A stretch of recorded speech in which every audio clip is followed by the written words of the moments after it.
بسم اللہ الرحمن الرحیم۔ 15ویں شعبان کی فضیلت۔ رسول اللہ صلی اللہ علیہ وسلم نے فرمایا، اے عائشہ، تم جانتی ہو اس رات میں کیا کرتا ہوں؟ عرض کی، یا رسول اللہ بتلائیے، اس میں کیا ہوتا ہے؟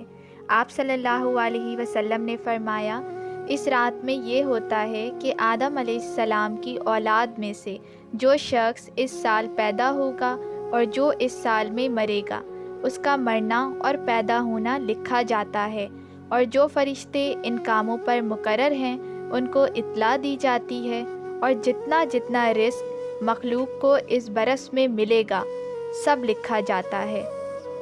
اور اس 15ویں رات اللہ تعالیٰ سورج ڈوبتے ہی اس دنیا کے آسمان پر تشریف لاتے ہیں اور ارشاد فرماتے ہیں کہ کوئی نیک بندہ ایسا ہے جو ہم سے بخشش مانگے تو ہم اس کی بخشش دیں، کوئی رزق مانگے تو ہم اس کو رزق دیں، کوئی مصیبت کا مارا دعا کرے تو اس کی مصیبت دور کریں۔ اسی طرح صبح ہونے تک ارشاد فرماتے ہیں، بس بندوں کو چاہیے کہ اس رات میں خوب عبادت کریں اور اپنے گناہوں کی معافی مانگیں، اور 15ویں تاریخ کو روزہ رکھیں، اور اللہ تعالیٰ اس رات میں اپنی مہربانی سے بے شمار بندوں کو بخشتا ہے۔ سبحان اللہ۔ اگر آپ کو میرا چینل پسند آیا ہو تو اس کو ثواب کی نیت سے دوسروں کے ساتھ شیئر اور سبسکرائب ضرور کریں۔